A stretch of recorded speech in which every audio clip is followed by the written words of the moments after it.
This movie was bad, and let me explain why.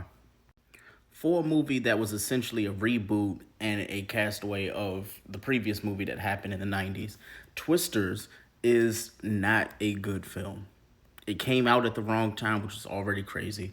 Secondly, it just feels like the plot is the exact same movie as Twister, like the original Twister. They just added the S as a plural to it being the sequel. It can't be a sequel if it's just reinventing the first movie. So we can start there. The set pieces also did not look good at all. There were a lot of like implausible, like improbable YT moments where it's like, oh, like you have like superhero moments in a film, and I could not understand why I did not like this film.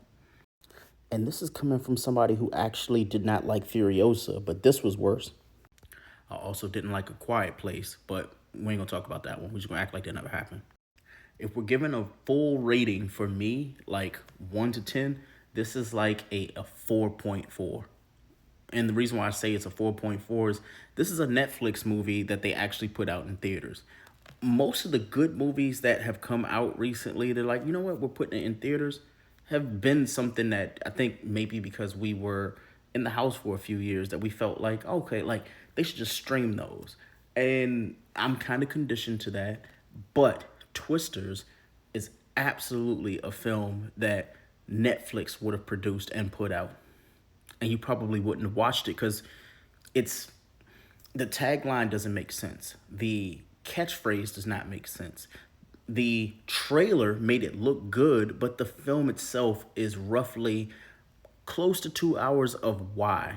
Like, why did this film need to be made? Everything doesn't need to be a reboot. Everything doesn't need to be done again. This movie is a 4.4 for that very reason.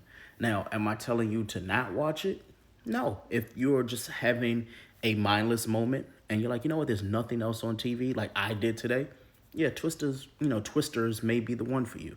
It may be something to watch in idle time. But it it's like the third season of Mayor of Kingstown. It's just there. It doesn't make any sense. But you know what? What else are you going to do? You know you're going to watch it because there's nothing else to watch. That's why Twisters gets a 4.4 out of 10.